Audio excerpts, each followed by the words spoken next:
It's Quick Art Talk time, and this is episode 25. Mikkel Koes speaking, and today I would like to cover brush efficiency, a topic that outside of school we've been not talking about in these short, quick art talk time sessions. And it is our interest to, of course, give here a little bit, here tips and, nods to you guys that are watching this, so it can be a little bit of help. Please keep in mind that any tips here given are outside of our advanced teachings at school. Nevertheless, it is our intention to really put forward a little bit of knowledge, tips, and maybe some ways and tools to give you a better perception of how to be able to tackle art, illustration, and design. We are a concept art school, and so it's in our best interest for you, in our best interest for you to have the best tools accessible. The reason why I would like to cover brush efficiency today is because, well, this is a problem that is so much very persistent, and it shows itself over and over again with people that are either beginning with art or they are junior artists, but it really takes time in order to kind of forge your own language and ease of use of your brushes. Often when you look at people that are beginning, they tend to spend more time than necessary. They dive into details while forgetting the whole entity and the essence of a certain piece. And I'm talking about designs, illustration work, cover art, basically everything. So let's go over some points. I have 5 points to start with to keep it nice and organized. As always, we do have a limited amount of time, so I'm gonna try to keep it brief without, diving into details. We tend to do sometimes. The points covered here are directly connected to what we do in a more advanced way during the digital painting classes, which are run by me and Darek Zabrodsky. Zabrodsky, that's right. My New Year's resolution is that I'm going to try to pronounce all names the best way I can and in their original kind of language form. I think that's, you might say it's, little and easy to do, but I think it does show a little bit of respect and such, Anyway, well, it's my resolution because I know how everyone is butchering my first name, It's never Michał. All I require is Mikhail, that's it. But people still say Michael, Mike. I'm not Mike, Anyway, I'm getting off topic. So 5 points on brush efficiency. And on the background, you do see an example of some winter rocks that have been recorded for our students. I was doing a study of a photo, as you can see, and it was, of course, in an advanced way. This is all sped up, of course, but you still be able to have a sneak peek of what we do in class. So here we go, 5 reasons.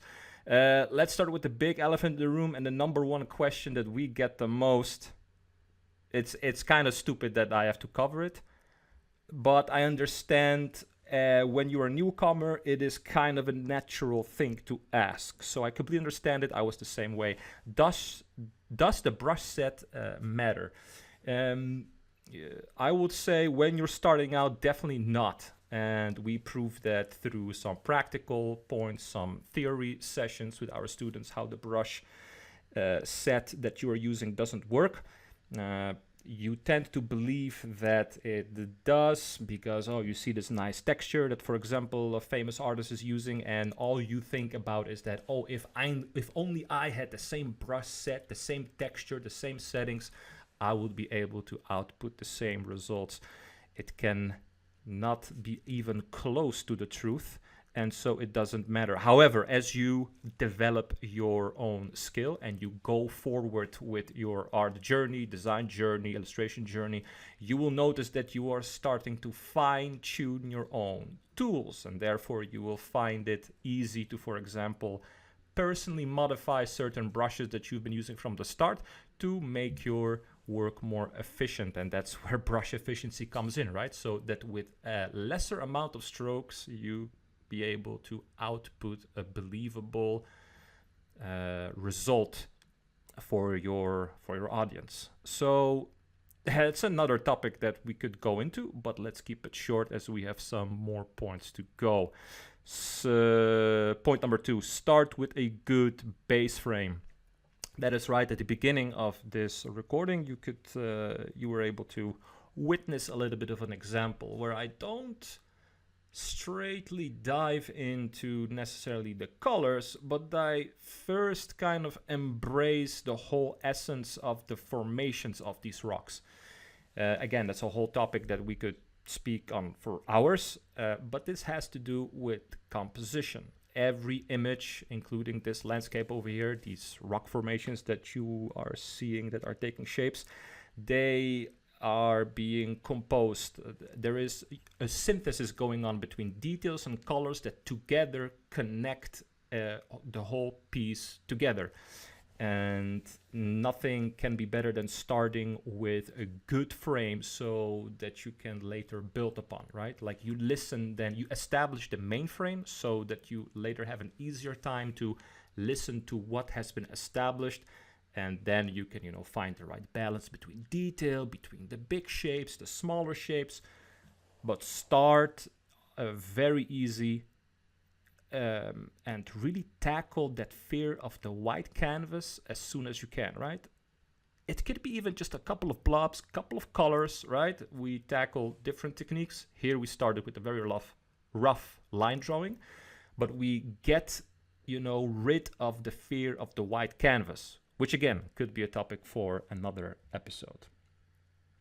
Point number 3, lighting. And this point has been, I have here a piece of paper because, I'm trying to be structured here. I wrote it down. Hold on. Can't read my own handwriting.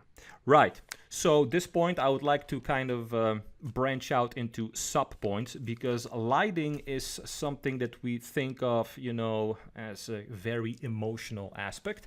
I think that if you, for example, would view this rock formation during summer, during a beautiful morning, you would have a completely different mood, different feeling, and you would invoke and trigger different kind of emotions in your audience.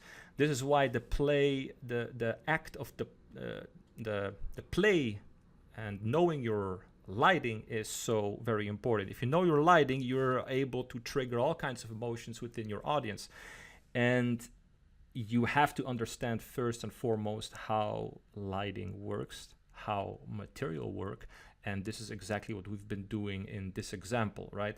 This painting was done, more than first of the half was done in class, and then later it was recorded for the students in an advanced way, and we do go over some very profound points on how light works and how you can benefit the knowledge of knowing how light works to the audience, so you are able to kind of manipulate the feeling in your audience, right? You want in the end, you are seeking a reaction from your audience. What are they going to think and experience when they look at your artwork? Is it fear?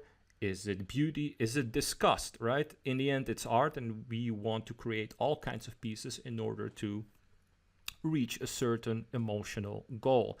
However, creating good concept art illustration is not only about relying on emotions. So you have to logically understand how lighting works. And that goes, from, how photons work, why we see colors, and how materials are reacting to the lighting, right? A rough stone will depict itself in a lighting scenario differently than ice, than snow. They are different materials of different colors. Again, a very advanced way that we also dive into when we are going through the digital painting classes. We have here another point that I would like to cover, very important, which is the shape language. It's written down as shapes because it is pretty broad. As you can see, even though this painting that you see is taking form as per this recording, you can see that it of course consists out of shapes. And shapes, when you're starting with, in this example, it is a rock formation, you have to of course be aware of how these shapes flow. What do I mean by that? I mean by that in order to have a good looking picture that is pleasing for the eye, you have to abide to a certain design philosophy. In this example, these are just rock formations. In the environment classes with Darek, you will be, for example, studying and designing architecture. This also relies on being able to embrace and understanding shapes, how they flow, how they listen to each other. When you're in the hardware class with me, for example, then you will also notice that every vehicle needs to abide to a certain design language and shapes come into play. In this example, however, the rocks are basically forming the shapes in a certain way. Even though those rocks are, a result of millions of years of corrosion and they kind of structured themselves randomly, right? We tend to think that rocks are random. They themselves do have a certain design style, right? If out of nowhere one of these rocks will be too pointy, too spiky, and the rest will have these beveled cuts that you can see, then something would look not right. However, as you can see, the right side of the rock formations are boulder shapes. I'm giving the viewer more rest, and then the left side starts to go into the distance. There are these smaller pieces spread out, and even though their formation differs, the shape language is the same. And while talking, of course, there are so many sub points that are coming to fruition, because the reason why the right side is more simplified and the left side is more complicated is also a very, very conscious choice. Now, in this example, of course, a study, so I am abiding more to the photograph. However, you can see that I am playing with the reinterpretation, and this is my kind of the sub point of my fourth point, which is shapes. Their interpretation of reality is something that we also talk and lecture about on a very profound and high level, because in the end, this is what dictates us of being good and successful concept artists. Often you will see people claiming that they do a cartoony style or an anime style or a realistic style. And of course, you might have your point when you're doing your realistic style. However, even the person that is claiming to have a realistic style does filter it through their own reinterpretation. For example, you might say that the artwork that has been done for games like Assassin's Creed, that they are done in a realistic style. And of course, I would agree on it. But as a professional working in the industry and being aware of many factors that take place when you make concept art for Assassin's Creed, then it is yet another interpretation of reality, right? Certain things are exaggerated, certain things are pushed back to the background when it comes to lighting, mood, shape language. See, again, shapes. So again, extremely, extremely important to keep all these points in mind. The fifth point is another no-brainer, just like point one, and that is fundamentals. In the end, guys, it really comes down to knowing your fundamentals, perspective, how color, light works, being able to have smooth coordination between what is going on in your head and the transfer ratio at the tip of your brush pen or just your pen. Extremely important. Fundamentals is definitely something that we covered during the intro classes, so this is something that is not being skipped. I would like to thank you for watching.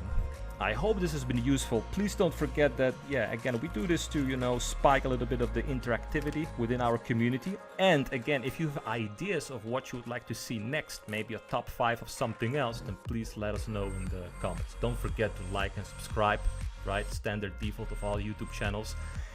And I'll see you guys next time. Bye. Bye.